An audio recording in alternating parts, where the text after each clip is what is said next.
donner l'envie de me remettre au travail sur cette question des rapports entre le droit de la règle et le droit du cas, c'est le dossier que vous connaissez, publié dans la RIEJ 2014 numéro 73, qui fait suite au colloque qui a été organisé le 17 octobre 2014 par le séminaire interdisciplinaire d'études juridiques.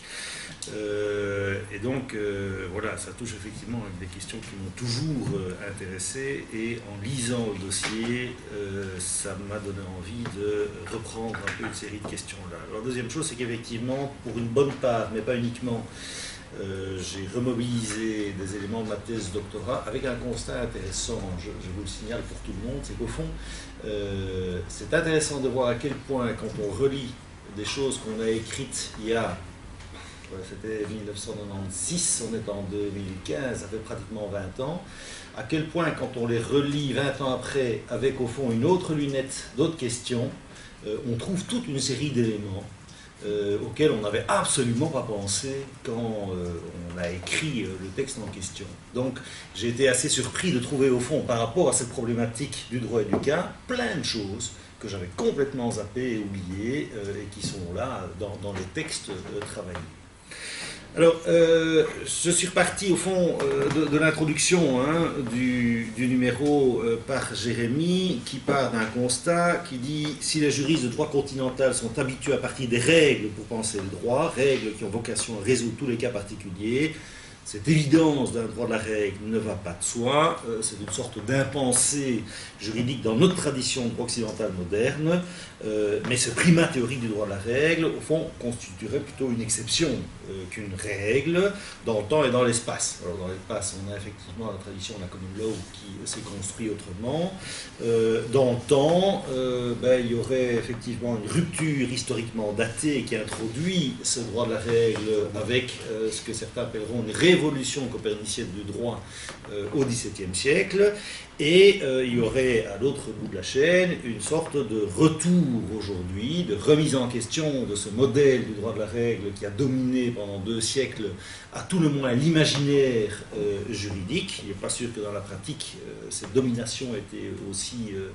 importante qu'on le pense, qui serait remise en question aujourd'hui par l'émergence d'un droit de la deuxième modernité, ou droit postmoderne, suivant les termes qu'on utilise, où cette espèce d'esprit de système et tous les attributs qui y sont accolés,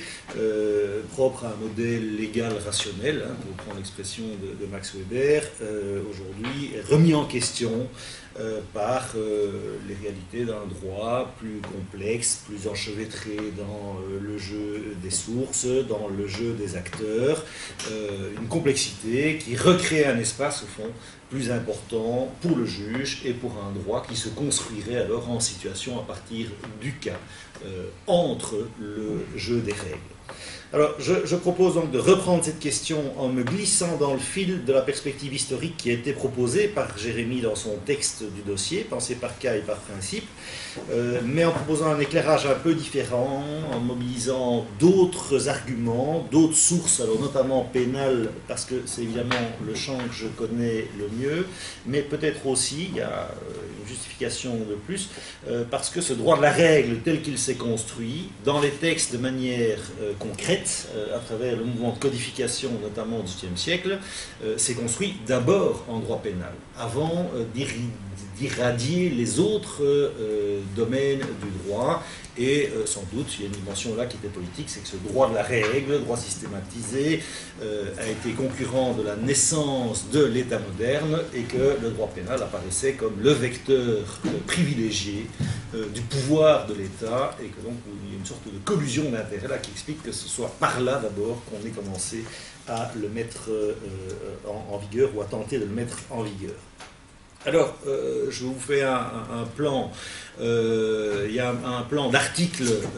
en 4 points. Je suis à peu près arrivé au bout des 3 premiers. Le 4 est encore à construire, donc j'en dirai quelques mots, mais je laisserai ça pour plus tard.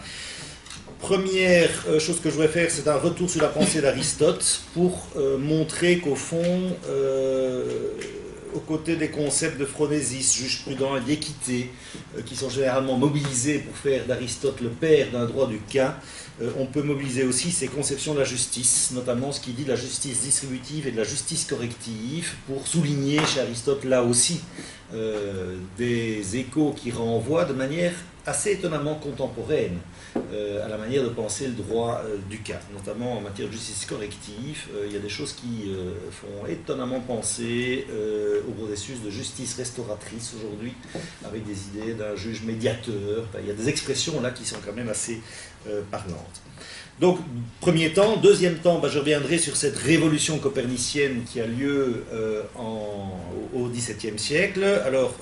d'abord un mouvement qui se traduit dans la pensée, et la pensée ius naturaliste pour l'essentiel. Alors là, il y a énormément de choses. Je fais un choix, parce qu'on ne peut pas traiter tout le monde, et je vais m'attarder sur Leibniz. Alors pourquoi? Mais parce que Leibniz, pour moi, est le premier qui a fait le lien entre ce projet ius naturaliste et la forme code, qui va en être l'expression ou le vecteur privilégié dans la deuxième moitié du XVIIIe siècle. Et donc, à relire ces textes de Leibniz, je me dis que Leibniz est en fait beaucoup plus que Bentham, le père de la codification moderne. Et puis, troisième temps, je vais essayer de montrer que, en même temps que se concrétise dans les textes juridiques et à travers les codes, cet idéal d'un droit construit sur une modalité scientifique, l'expression more geometrico revient régulièrement chez les auteurs, en même temps que ce projet-là s'affirme dans les textes, on voit revenir par la bande le cas, et une place pour le cas, à travers différents dispositifs, comme si, une fois qu'il s'agissait de passer à l'acte, eh bien, on prenait conscience de cette espèce de nouage inextricable entre droit de la règle et droit du cas, et c'est peut-être pas le moindre des paradoxes, parfois c'est pour donner une effectivité à la règle du droit qu'on fait appel au droit du cas. Le droit de la règle étant trop, dans le champ pénal, trop distant, trop éloigné du cas, et produisant alors des processus d'ineffectivité de la règle qui amènent à redonner une place au cas. Donc le cas mobilisé pour redonner sa place au droit de la règle, je trouve qu'il y a là un paradoxe qui est quand même intéressant. Bien, alors retour sur Aristote, si vous le voulez bien, dans un premier temps. Retour sur Aristote, trois concepts: sagesse, pratique, équité, proportion. Donc il y a trois éléments à mon sens qui contribuent à faire d'Aristote le premier jalon de la casuistique, l'expression utilisée par Jérémie. Premier élément, c'est l'appel fait chez Aristote, c'est assez classique, au concept de raison délibérante et à la vertu de la sagesse pratique, dès lors qu'il s'agit de décider des choses contingentes ou de ce que Aristote appelle les biens humains. Et donc, dans l'éthique à Nicomaque, Aristote opère une distinction entre, d'une part, les choses qui, dit-il, sont nécessaires, d'une nécessité absolue, qui sont éternellement ce qu'elles sont. Et ces choses-là, qui sont de l'ordre de la nécessité absolue, qui sont éternellement ce qu'elles elles sont du ressort de la science et elles ne supposent au fond aucune délibération. Par contre, les choses qui peuvent être autrement que ce qu'elles sont, parmi lesquelles on peut ranger les objets de justice, celles-là, ces choses-là, font appel à une raison délibérante qui est marquée par la phronésis, vertu que l'on traduit généralement par prudence ou sagesse pratique. Alors, dans cette activité-là qui renvoie à des choses changeantes, on peut se poser la question de savoir en quoi consiste la sagesse du bon délibérateur, de celui qui est amené à faire usage de cette raison délibérante pour trancher. Alors, ce bon délibérateur, dit Aristote, c'est un homme d'action, et il devra donc, pour trancher de manière juste, il devra avoir à la fois la connaissance de l'universel et celle des singuliers, car cette sagesse dirige l'action, et l'action a pour domaine les singuliers. Le propre de la sagesse, dit encore Aristote, c'est donc de sauvegarder, je cite, le jugement pratique, car elle vise l'individuel, et cette sagesse pratique, c'est encore une vertu qui passe par l'expérience. Donc, d'entrée de jeu, on conçoit que pour Aristote, cette sagesse pratique, qui est mobilisable dans les affaires de justice, qui sont bien des affaires contingentes, est affaire de rapport entre l'universel et le singulier, on pourrait traduire la règle et le cas. Elle est affaire de calcul d'un rapport, beaucoup plus que d'application mécanique d'une norme à une situation donnée. Deuxième élément, me semble-t-il intéressant chez Aristote, c'est lorsqu'il fait application de cette sagesse pratique à la notion de justice légale, l'irruption chez lui du concept d'équité. Alors, je le cite, « Ce qui crée la difficulté, c'est que l'équité, tout en étant juste, ne se ramène pas à cette justice qui est la conformité à la loi. » Ne se ramène pas à cette justice qui est la conformité à la loi, mais qu'elle est plutôt un correctif à la justice légale. Alors pourquoi ? Pourquoi cette idée que l'équité suppose au fond, dans un certain nombre de cas, de corriger la justice légale? Il introduit ici un argument qui reviendra énormément par la suite, mais parce que la loi, à cause de son caractère universel, ne peut prévoir tous les cas particuliers, et qu'elle renferme donc une part d'erreur qui renvoie à la nature même du cas envisagé. Dès lors, poursuit Aristote, dès lors, lorsque la loi est source d'erreur, eh bien, il est légitime d'apporter un correctif en édictant ce que le législateur édicterait lui-même s'il était là, et ce qu'il aurait prescrit dans la loi s'il avait eu connaissance du cas en question. Enfin, troisième élément, me semble-t-il intéressant, dans l'éthique à Nicomaque toujours, Aristote évoque les notions du juste et de l'injuste, et abordant ces concepts abstraitement considérés, dit-il, il commence par souligner que la notion de juste correspond aux notions de légal et d'égal. Autrement dit, l'homme juste, c'est celui qui respecte la loi, mais c'est aussi celui qui sauvegarde l'égalité. Alors, sur base de cette idée, de ce renvoi à cette notion d'égalité, Aristote opère une distinction entre deux modèles de justice particulière, justice distributive et justice corrective, parfois appelée aussi justice commutative, deux modèles qui l'opposent sur divers plans, mais qui associent tous les deux, selon moi, selon la lecture que j'en ai faite, au fond, plutôt la justice à un droit du cas. Quand il évoque la justice distributive, cette justice qui préside, dit Aristote, à la distribution des biens, les termes utilisés renvoient à l'idée d'une égalité relative, une égalité qui est mise en contexte, et pas du tout à une égalité absolue qui serait formelle et abstraite. La notion d'égal, dit-il, implique celle de milieu, et donc le juste doit être lui aussi un certain milieu. Il suppose établir une certaine proportion géométrique entre des termes différents, ce qui suppose que si les individus ne sont pas égaux, ils ne recevront pas des parts égales. La justice est donc ici recherche de proportion dans la distribution des biens, et si je transfère à la justice pénale, on pourrait dire elle est aussi affaire alors de proportion dans la distribution des maux, puisque la peine est considérée comme un mal qu'on peut ici, dans la conception qu'Aristote évoque à propos de la distribution des biens, ranger du côté d'un non-bien qui fait partie de la même série. Quant à la justice corrective, celle qui trouve, dit-il, place dans les rapports entre individus. Alors je n'entre pas dans la discussion complexe entre oppositions qui opposent justice distributive et justice corrective, mais ce qui me paraît intéressant, c'est que quand il évoque la justice corrective, qui trouve place donc dans des rapports entre des individus, Aristote évoque également un rapport d'égalité qui se détermine cette fois, selon lui, selon une proportion arithmétique. Il s'agit pour le juge de calculer, de rétablir l'égalité avec un L apostrophe et non pas de rétablir la légalité entre un perdant et un gagnant quand le déséquilibre résulte d'une action injuste. Alors, dans cette action, l'idéal du juge, dit Aristote, n'est pas d'appliquer la loi de manière aveugle, mais il doit être le juste personnifié. Il doit être un médiateur, un intermédiaire entre les parties. Alors, je retiens de manière synthétique, font trois éléments qui ressortent selon moi de cette conception aristotélicienne de la justice. Premier élément, il ne s'agit pas de nier la règle, mais de contester son monopole comme source de justice, contestation qui se fait au nom de son caractère universel abstrait et de la nature du cas. Il est très clair là-dessus, c'est la nature du cas qui amène à relativiser ce rapport à la règle. Le problème n'est pas du côté de la règle, il y a là quelque chose qui lui est inhérent, le problème vient de la multiplicité des cas.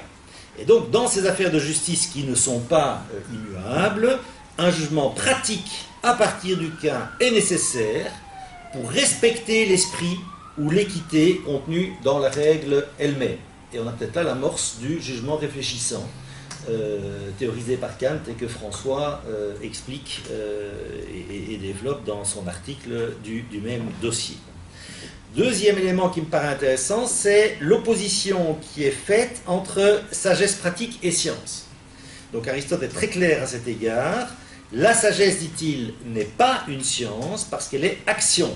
Et que cette action porte sur des choses qui peuvent être autrement qu'elles ne sont.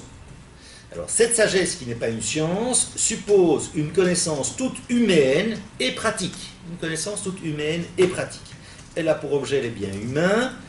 c'est-à-dire ceux qui fournissent matière à délibération. Donc on a là un bloc assez clair autour de la sagesse pratique, l'idée de connaissance en situation d'une situation, le principe de délibération. Elle se distingue radicalement de la science qui a pour objet le nécessaire et l'immuable et qui, à l'inverse de la sagesse, ne suppose pas de délibération. On est donc, à mon sens, très loin, je dirais aux antipodes chez Aristote, d'une conception du droit comme science axiomatique débouchant sur une application mécanique, supprimant l'espace de délibération, supprimant le pari de l'acte de juger, modèle auquel on va rêver au XVIIe et XVIIIe siècle. Enfin, troisième élément qui me paraît intéressant, cette évocation de la justice corrective, justice qui cherche à rétablir l'égalité entre les seuls particuliers, existe là le tiers de l'État, par exemple, c'est l'idée vraiment de rapport entre deux individus particuliers. Cette évocation de la justice corrective, le parallèle qui est fait ici par Aristote entre le juge et le médiateur est évidemment intéressant dans la mesure où il est assez proche, me semble-t-il, des postulats de départ, ce que j'évoquais tout à l'heure aujourd'hui, d'une justice restauratrice qui prend appui sur des dispositifs de médiation, qui a vocation à trancher un conflit non pas en vertu d'un élément extérieur, externe, qui serait l'État, l'intérêt de la société, etc., mais bien qui a vocation à rétablir une égalité entre deux parties, et qui fait appel à une raison pratique qui se pose volontiers en alternative à cette justice de la loi, à ce droit de la règle. On est bien là dans quelque chose qui va encore plus loin que la médiation, dans un droit du cas, puisque on parle souvent de ces dispositifs comme des dispositifs qui se déploient à l'ombre de la loi. Bien. Donc là, premier balisage de la scène, et j'arrive au deuxième point. J'en arrive à cette espèce de révolution copernicienne qui se produit au XVIIe siècle, avec une attaque en règle contre la casuistique et le droit du cas qui domine à l'époque. Alors, premier élément sur lequel je voudrais insister, ce sont les raisons qui amènent cette révolution copernicienne en droit. La raison fondamentale tient aux impasses, ou à ce qui est vécu à l'époque comme les impasses de la scolastique médiévale, où, je reprends une expression de Muratori, qui est un juriste philosophe du duché de Modène en Italie, les défauts de la jurisprudence. Donc c'est au XVIIe siècle qu'apparaît en Europe un mouvement de pensée qui opère une rupture radicale, une remise en cause radicale de la casuistique,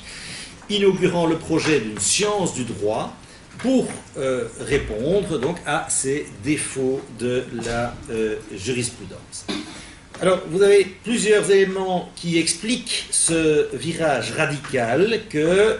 c'est Paul Dubouchet qui j'emploie cette expression, qui sera qualifié de révolution copernicienne en droit, et dans lequel Bachelard eut peut-être lu ou vu un exemple prototypique de bipolarité des erreurs. Alors, je suis obligé ici de synthétiser parce qu'il y a toute une littérature à l'époque aussi qui porte les mêmes types de critiques sur ces défauts de la jurisprudence. En gros, quels sont les reproches qui sont portés? C'est l'influence du droit romain qui est construit sur un mode casuistique et qui devient immaîtrisable. C'est le recours à la méthode scolastique et l'appel à la rhétorique plus qu'à la logique dans l'enseignement d'une série de disciplines, mais aussi dans les procès. C'est la pluralité des sources qui font autorité, droit de l'État qui est en train de se constituer, on trouve l'expression le droit de la République qui commence à émerger, le droit commun, le droit local, la coutume, les commentaires doctrinaux qui font autorité. Bref, on est là avec un fouillis de sources qui fait le bonheur des plaideurs, mais qui ralentit fortement le cours des procès, crée de l'insécurité juridique et de l'imprévisibilité dans la vie sociale. Alors, Muratori vient au fond poser les contours du problème ici en opérant une distinction que je trouve intéressante et qui, je crois, va de nouveau faire des petits par la suite. Muratori vient faire opérer une distinction entre ce qu'il appelle les défauts extrinsèques de la jurisprudence et les défauts intrinsèques de la jurisprudence. Alors, parmi les défauts intrinsèques de la jurisprudence, il évoque la généralité des lois, leur relative obscurité, l'incomplétude des lois, l'écart entre la règle et le cas. Et, dit-il, ce sont là des défauts intrinsèques qui sont inhérents à la vie juridique. On peut essayer d'améliorer les choses, mais rêver à éradiquer ces défauts-là, c'est de l'ordre de l'utopie, parce qu'ils sont tout à fait consubstantiels, au fond, au droit vivant. Par contre, les défauts extrinsèques de la jurisprudence, le déluge des commentaires, ce droit romain devenu un fleuve non maîtrisable, qui est source d'une jurisprudence qui, dit-il, s'apparente à une mer très vaste, la concurrence des sources, l'autorité des commentateurs, les dérives de l'interprétation, là, il y a toute une série de défauts qui sont liés au système en vigueur, défauts extrinsèques contre lesquels il faut lutter avec la plus grande vigueur. Alors, deuxième point, lutter oui, mais comment? Et qu'apporter comme réponse à ce fouillis juridique et à tous les dérives qui l'entraînent. Alors, le processus de réponse va être graduel, mais dès le XVIIe siècle, pour sortir des impasses de ce droit du cas, les penseurs ius naturalistes vont privilégier donc un nouveau modèle de droit moré géométrico, fondé sur un système logico-déductif de règles qui sont l'expression de la raison naturelle. Alors, l'objectif est très clair, il s'agit, en ayant recours à cette nouvelle systématique juridique, de remettre de l'ordre dans le droit, d'assurer sécurité et prévisibilité juridique et de lutter aussi contre l'arbitraire et les inégalités. Deuxième élément à souligner, ce serait, selon Paul Dubouchet, un philosophe et juriste allemand du nom d'Altusius, auteur d'un traité de la Dikaï logique en 1617, qui serait à la source de cette révolution copernicienne. 1617, on est quand même tôt dans le XVIIe siècle. Altusius proposant de penser le droit non plus comme une construction à partir de la réalité concrète, la méthode casuistique, mais bien comme un système autonome de propositions juridiques agencées selon un plan logique. On pourrait dire que Altusius est lacanien avant la lettre et que là où Lacan propose une vision de l'inconscient construit comme un langage, eh bien ici, il propose la construction du droit comme un langage, c'est-à-dire comme univers autoréférentiel de signes dans lequel un ensemble de signifiants, détachés de leur signifié concret, on veut notamment sortir de la référence au droit romain, se renvoient les uns aux autres, sont classés en tableaux, l'image du tableau est extrêmement présente, suivant une pyramide arborescente qui procède par dichotomie successive. Alors, juste un petit mot ici, ce qui est intéressant pour moi chez Althussus, c'est cette idée d'un système de droit comme langage où le signifiant se détache du signifié. Et où il y a donc volonté, dans la construction de cet ensemble-là, de se fonder sur une logique formelle qui coupe le lien avec le droit en vigueur et le droit romain. Ce ne sera pas le cas dans toute une série d'autres textes et d'autres auteurs qui vont essayer le même type de construction, mais en maintenant le lien avec le droit romain. Vous avez deux conceptions là de la rationalité organisatrice du droit comme science qui vont s'affronter, une rationalité de type plus mathématique et dégagée du droit vivant, et puis une rationalité plus historiciste qui estime que dans cette construction, il faut prendre appui sur le droit vivant, et notamment sur le droit vivant propre à l'histoire et à la culture de chaque nation. Alors, plusieurs auteurs vont s'engouffrer dans cette brèche qui répond à une vision cartésienne du droit. Et donc, comme je vous l'ai dit, je ne peux pas les traiter tous, j'en traite une série d'autres dans le texte écrit, mais ici, je fais un choix et je m'attarde un peu sur le rôle joué dans l'Empire germanique par Leibniz. Alors, son rôle est particulièrement intéressant parce que, comme je l'ai dit tout à l'heure, il est le premier, selon moi, à opérer le lien entre le projet d'une science du droit et la création d'un code rationnel et complet de loi qui doit en être le vecteur et l'expression. Alors Leibniz, c'est l'inventeur du calcul infinitésimal, c'est un philosophe, il était aussi, c'est moins connu, il était juriste et au fond il a commencé sa carrière plutôt comme juriste, passant aux autres sciences par la suite. Dans sa thèse de doctorat en droit, Leibniz s'intéresse à la question, les termes sont quand même intéressants, il s'intéresse à la question des cas difficiles en droit, casus complexis ignure. Et quelques années plus tard, dans un texte intitulé Nova Methodus, la nouvelle méthode, il propose la création d'un nouveau corpus officiel de loi qui prend la forme d'un système concis et ordonné de règles. Alors, je n'ai pas le temps d'entrer dans les détails ici, mais il y a une double démarche intéressante chez Leibniz. Au fond, ce qu'il envisage, c'est à la fois de travailler en même temps une méthode inductive, c'est-à-dire d'organiser le droit romain, de repartir de cette base-là, de restructurer le droit romain de manière cohérente en retenant que les éléments qui sont conformes au droit naturel. Et en même temps, il propose une démarche déductive qui est la construction en parallèle d'un corps de principes naturels dont on pourrait alors déduire tout le droit. Et il va travailler sur les deux méthodes en même temps, mais vous pouvez l'imaginer, la première démarche envisagée, la construction inductive, est extrêmement lourde et donc il n'arrivera pas au bout. Par contre, la deuxième méthode, qui est la constitution d'un petit code de principes naturels, va aller nettement plus vite et il rédige donc des éléments de droit naturel qui, dit-il, résolvent tous les cas aussi facilement qu'un problème de géométrie par analyse et qui pourrait décider les controverses les plus agitées. Vous avez ensuite trois textes ultérieurs de Leibniz sur la codification, où il précise sa conception du code comme vecteur d'un modèle qui devient clairement légal rationnel. Vous y trouvez dans un premier temps la même dénonciation des défauts de la jurisprudence que chez Muratori et que chez une série d'autres auteurs du siècle. Et le constat que, comme réponse, eh bien, la seule possible, c'est un code de loi bref, clair et complet, sufficientiam, dit-il, expression d'un droit achevé et certain, finitum certumque. et un code qui serait aussi la traduction des principes de droit naturel, et c'est cet instrument-là qui peut restaurer ordre et sécurité dans les affaires de justice. Alors ça, c'est le rêve que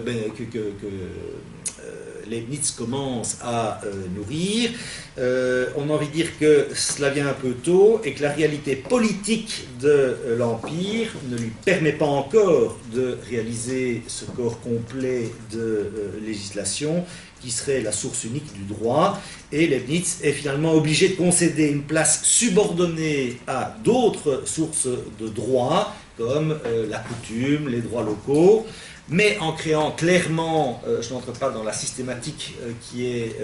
développée, un lien de subordination entre ces sources et le droit de la République. Vous avez l'idée au fond d'une forme de subsidiarité acceptée pour les autres sources, pour autant qu'elles soient conformes à l'esprit du droit de la République, et en faisant appel aussi à un juge prudent. Le terme est maintenu, mais la prudence évoquée ici n'a plus rien à voir avec la prudence aristotélicienne. L'idée du juge prudent, c'est le juge qui interprète, mais en s'en tenant à la lettre de la loi. Et Leibniz est très clair là-dessus. Il est exclu d'avoir une interprétation selon l'intention du législateur, et il est encore plus exclu d'avoir une interprétation en équité à partir du cas. On voit donc la promotion quand même de ce droit de la règle, de la loi qui progresse. Bien, alors j'en arrive à mon troisième point, intitulé « La dialectique du règle et du cas, un pensée juridique indépassable ». La question arrivée à ce point, c'est au fond comment vont se concrétiser dans la pratique du droit ce projet de science qui fait florès. J'ai évoqué Leibniz, mais vous avez toute une série d'auteurs qui sont avec des projets relativement semblables. Comment est-ce que ça va se concrétiser dans la pratique juridique? Alors je suis relativement bref sur ce point parce que effectivement là, ça c'est vraiment l'objet de ma thèse de doctorat, et donc j'ai abondamment traité ça ailleurs. Quelques points de rappel. C'est dans la deuxième moitié du XVIIIe siècle qu'apparaissent des codes systèmes qui sont soit des codes généraux avec une importante partie pénale, soit des codes spécifiquement pénaux qui vont tenter de traduire en acte cette ambition ius naturaliste d'un modèle scientifique du droit. Ce qui est visé, et on retrouve cette expression dans énormément de préfaces des projets de code ou des codes de l'époque, c'est bien une structuration moré-géométrico de la matière juridique et pénale, avec la construction d'un ensemble de propositions qui sont si étroitement articulées que, on peut le lire dans la préface du projet de code pénal lombard, par exemple, qui date de 1791, que viennent à se briser un seul anneau de la chaîne qui les relie, celle-ci se dénoue. Donc le droit construit comme une chaîne, l'image de la chaîne, elle émerge pour la première fois, à ma connaissance, dans les textes en 1751 dans un code prussien, elle va revenir énormément par la suite. On est donc avec un modèle qui très clairement réduit progressivement le droit à la loi pour faire de la loi la seule source du droit. On est avec un idéal de complétude du code, on est avec un souci de cohérence, on est avec une structure linéaire et hiérarchique. C'est ce que traduit aussi l'idée d'un code en deux parties, des principes généraux et puis l'application dans un livre 2. Bref, un code qui se construit là, dans le domaine pénal de manière prioritaire et qui se fait le traducteur de l'idéal, je reprends l'expression à François, l'idéal d'une loi parfaite dont la fonction serait d'assurer enfin la sécurité juridique et aussi d'exprimer la vraie justice, puisque, je reprends l'expression à Joseph II, despote éclairé et auteur d'un code pénal en 1787, le code c'est l'expression du juste, du vrai, de la raison, et il y a un quatrième élément qui m'échappe, mais on est clairement avec cette vision. Alors, autre élément lié à ce projet, corollaire, c'est évidemment une réduction drastique des pouvoirs du juge, et partant de la place faite au droit du cas. Donc, on récuse le modèle de justice proportionnée en situation dont on trouve les fondements chez Aristote, et on prône un modèle d'application le plus mécanique possible de la règle au cas. Le modèle syllogistique qui, dans l'idéal, réduit le juge au rôle de bouche de la loi, avec toujours cet accent qui est mis sur, en tout cas par principe, et on va voir par la suite que ça se modulera quand même, vu la réalité des pratiques, avec toujours ce rêve d'une interprétation littérale et minimale. Alors, pourquoi? Eh bien, Beccaria s'en explique en disant que les inconvénients qui proviennent de l'observation rigoureuse de la lettre d'une loi pénale ne sauraient être mis en balance avec les désordres que provoque son interprétation. Donc, refus là de cette marche d'interprétation au nom du désordre que cela provoque, dura lex sed lex,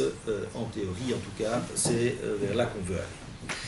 Et puis, deuxième point, constat. Constat, c'est que très vite, derrière ce droit de la loi appliqué de la manière la plus pure, on assiste à un retour du refoulé casuistique. Très très vite, le particularisme refait surface derrière la revendication d'un droit abstrait en quête d'universalisme et de perfection. Le particularisme refait surface pour questionner ce statut spécifique du droit de la règle. Alors, premier élément, je pourrais y revenir éventuellement, je l'ai déjà évoqué un petit peu en introduction, une chose qui me frappe, c'est ce conflit qui émerge entre deux conceptions de la rationalité moré-géométrico-emprise sur la morale naturelle à l'époque, cette rationalité géométrique qui doit donner sa légitimité au droit de la règle. Alors, je n'entre donc pas dans les détails, mais il y a en gros donc une conception universaliste de la raison qui est liée au modèle des mathématiques et derrière laquelle on trouve une sorte de filiation qui passe par Althusser, Pufendorf et puis en France des gens comme Condorcet et les révolutionnaires français, avec l'idée qu'on va créer un système de droit à caractère universel et qui est destiné à être exporté ailleurs parce qu'il est l'expression de la raison même. En face, perspective plus historiciste qui est notamment marquée par l'influence de Montesquieu, qui part de l'idée qu'il faut se fonder plutôt sur les modes de classification propres aux sciences naturelles et que la raison naturelle, c'est une raison nationale avant tout qui doit quand même sauvegarder les particularités propres à la culture d'une nation et prendre plus appui sur le droit vivant en vigueur. Et là, vous avez une autre tradition qui l'emportera finalement, qu'on trouve très présente en Toscane, qu'on trouve présente en Lombardie, qu'on trouve présente en Prusse, etc. Alors, la controverse peut paraître abstraite, elle n'est pas tout à fait, parce que, par exemple, en Lombardie, vous avez un projet de code pénal lombard qui est créé en 1791-1792. Il est préparé par une commission au sein de laquelle se trouve Beccaria, et cette commission va s'opposer avec force à un projet de Joseph II, la Lombardie est possession autrichienne à l'époque, de Joseph II, qui voudrait simplement transposer son code de droit naturel, lui partisan de la première version de la raison, voulant transposer ce texte-là en Lombardie, et réaction vigoureuse des Lombards qui invoquent l'autre vision de la raison naturelle pour s'opposer à cette transposition et revendiquer un code de droit naturel, mais qui soit conforme à l'esprit de la Lombardie. Deuxième symptôme, au fond, de particularisme, c'est en creux du droit de la règle, dans pratiquement tous les textes pénaux, le maintien d'une place, même réduite pour le cas. Alors, à l'exception du code pénal révolutionnaire de 1791, les codes pénaux d'époque envisagent tous des peines flexibles, ce qui permet au juge de tenir compte, expression régulièrement évoqué, de tenir compte des circonstances objectives, mais aussi des circonstances subjectives qui configurent le cas, qui déterminent sa gravité, qui permettent de trouver la juste peine. Et Bentham, on n'est pas un paradoxe près, puisque Bentham est vraiment le père, considéré comme le père de la codification. Bentham va justifier lui-même cette espèce de dérogation à son propre système, en soulignant qu'une loi inflexible pour tous, sous une apparence d'égalité, cacherait l'inégalité la plus monstrueuse. Une apparence d'égalité, sous une apparence d'égalité, cacherait l'inégalité la plus monstrueuse. Et enfin, troisième élément ou troisième symptôme de cette place faite au droit du cas, si l'interprétation littérale du texte apparaît comme une directive d'interprétation qui est omniprésente, retenue pratiquement dans tous les textes lorsqu'il s'agit du juge pénal, elle se module néanmoins. Elle se module néanmoins, laissant des espaces au juge et des espaces différents selon les textes. Alors, point commun, partout, sauf peut-être dans le Code pénal révolutionnaire de 1791, mais je n'ai pas eu le temps d'aller vérifier. Sinon, dans tous les autres textes, on admet une marge de manœuvre pour le juge quant au choix du degré de la peine. Alors, pas sur la nature de la peine, là, les choses doivent être clairement figées, mais par contre, pour ce qui est de la durée de la peine, on admet qu'il faut laisser un espace de choix au juge en fonction des spécificités du cas. Mais certains veulent plus. Et je mets l'accent ici, de nouveau je fais des choix, sur deux témoins privilégiés qui me paraissent intéressants de ce rapport entre droit de la règle qui se construit et de la place faite quand même au droit du cas. Diderot, qui fait le tour des cours européennes à l'époque, est en contact avec Catherine II, qui a rédigé, elle aussi, son projet de code, une grande instruction, la grande instruction de Catherine II,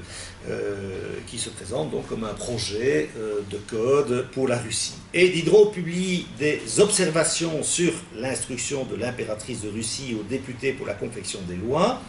Et dans ce commentaire, Diderot dénonce un droit de la règle appliqué de manière aveugle par le juge.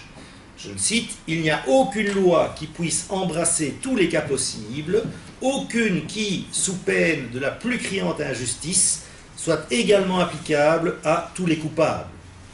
Et plus loin, n'existe-t-il pas des circonstances, je cite, où la loi est nécessairement abandonnée à la discrétion du juge? Donc on est quand même là avec un penseur des Lumières qui participe à tout ce courant naturaliste et qui en même temps qu'il propose et qu'il soutient ce modèle légal rationnel, vient quand même clairement tirer une sorte de sonnette d'alarme en disant bien sûr c'est indispensable parce qu'il le dira plus loin et il faut prévoir des balises pour éviter l'arbitraire des juges, mais néanmoins si on veut éviter d'en faire un boucher aveugle, ça c'est l'expression à deux mois, mais il a une expression, je ne l'ai plus en tête, il a une expression qui n'est pas très éloignée de celle-là, eh bien il faut quand même laisser de la marge au juge. Et alors vous avez un autre exemple qui est intéressant, qui est donné par le code pénal toscan de 1786, qui laisse au cœur du texte un rôle important au juge prudent. Alors, le texte est l'objet d'un compromis entre Léopold, le prince Léopold, qui est tout à fait acquis au projet pénal des Lumières et au projet légaliste dans son orthodoxie la plus proche, et ses conseillers, qui sont des magistrats de terrain et qui restent attachés à une place importante pour le juge. Et manifestement, sur ce plan, c'est eux qui vont emporter le morceau. Toujours est-il qu'on est avec un texte là qui, sur le plan de l'articulation entre droit de la règle et droit du cas, se présente comme un mi-chemin, système hybride où on laisse une marge importante au juge pour prononcer des peines dites arbitraires, avec un contrôle. Avec un contrôle, et le contrôle prévu, c'est une obligation de motivation que l'on introduit pour le juge, et deux, et ça me paraît évidemment intéressant sur le plan de la cohabitation droit de la règle, droit jurisprudentiel, l'obligation de consigner les décisions de justice dans un registre qui permette de comparer les différentes décisions prises dans les différents ressorts judiciaires par rapport à un même cas. Donc, volonté là, potentiellement, de faire émerger une forme de règle jurisprudentielle qui viennent préciser la manière dont la règle est interprétée à gauche et à droite et qui peut être mobilisée pour modifier la règle de départ. Bien. Alors, voilà où j'en suis dans la phase de formalisation du projet de cet article. Il me reste deux choses que je voudrais travailler dans un quatrième point. C'est de montrer qu'à partir de cette situation d'entrée de jeu,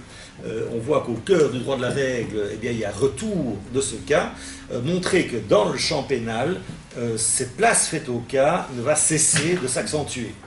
Alors, au XIXe siècle, vous avez un double mouvement qui traduit cette place du droit du cas avec un accent mis sur l'individualisation de la peine et deux mouvements qui portent ce processus d'individualisation de la peine. Vous avez d'abord le modèle de la pénalité néoclassique qui va pousser ce mouvement d'individualisation de la peine au nom d'une juste rétribution de la faute morale commise par l'auteur de l'infraction. Et donc c'est l'introduction des circonstances atténuantes et d'autres dispositifs qui permettent au juge de faire un juste calcul de la juste peine. Et par définition, on accroît là l'espace de flexibilisation et de part créative du juge dans la jurisprudence, mais c'est un type d'individualisation qui se produit à l'intérieur du droit ou dans un en-deçà du droit. A l'inverse, vous avez à la fin du XIXe siècle une réaction avec le modèle positiviste en criminologie qui émerge et qui prône une autre forme d'individualisation de la sanction qui doit être fonction de la dangerosité de l'auteur et qui est déterminée ici par la science. C'est la science qui est appelée à l'aide pour aider le juge à prendre la juste décision. Et on est ici face à un débordement au nom de l'individualisation. On est ici face à un débordement de la règle par une logique de la science qui en vient à remettre en question une série de principes clés du droit de la règle. Donc vous avez deux manières très très différentes de penser là la mise en question du droit de la règle. Et puis, deuxième point, c'est ce qui joue ici, ce qui se joue maintenant dans le droit contemporain, qui est marqué, et je reste en champ pénal parce que voilà, c'est le mien, qui est marqué par un processus de flexibilisation croissant de l'espace qui est réservé au juge pénal. Alors là, j'ai juste noté une série d'éléments de points à souligner, vous en avez peut-être d'autres. Premier constat, on en revient aujourd'hui à un enchevêtrement des sources du droit. Paul Martens parle d'une baroquisation du monde. Alain Minck évoquait il y a quelques années dans un ouvrage le retour du Moyen-Âge. Et peut-être bien qu'effectivement, sur le plan de l'organisation, alors l'histoire ne se répète jamais de la même manière, mais on assiste à des jeux, à des configurations de rapports entre sources de niveaux différents qui rappellent effectivement ce qui jouait à la fin du Moyen-Âge. Deuxième constat, c'est la juridictionnalisation croissante du droit, rôle important des acteurs judiciaires comme acteurs de contrôle du droit, et lié à ça, constat d'une jurisprudence de plus en plus casuistique. La Cour européenne des droits de l'homme fonctionne à partir du cas, et c'est quand même à partir du cas que des règles sont amenées à se modifier si le législateur suit les recommandations qui sont faites par la Cour européenne des droits de l'homme, et on peut penser qu'au niveau de la Cour constitutionnelle, on est quand même confronté à un processus identique. Troisième élément frappant, c'est le flou des incriminations. Constat, je reprends l'expression à Paul Martens, qu'aujourd'hui, La règle est conçue, et c'est le cas aussi en droit pénal, comme un produit semi-fini et qu'on demande donc à d'autres acteurs, dont l'acteur judiciaire, de venir la compléter et lui donner son sens à partir du cas.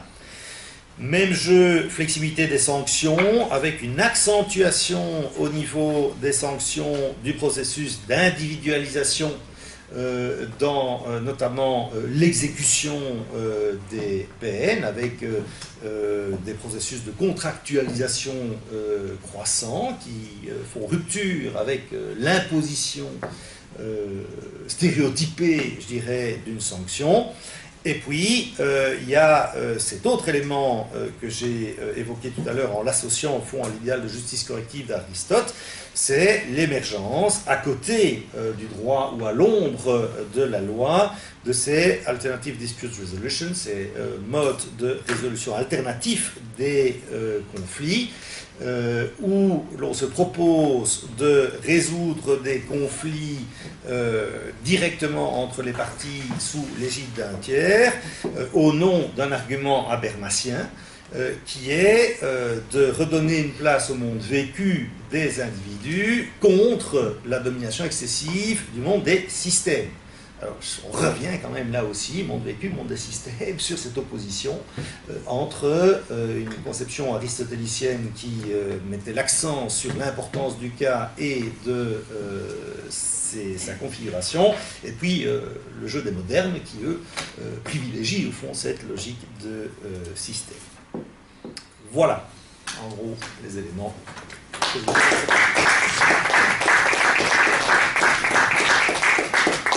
Merci beaucoup, Olivier, pour ce magnifique panorama historique diachronique.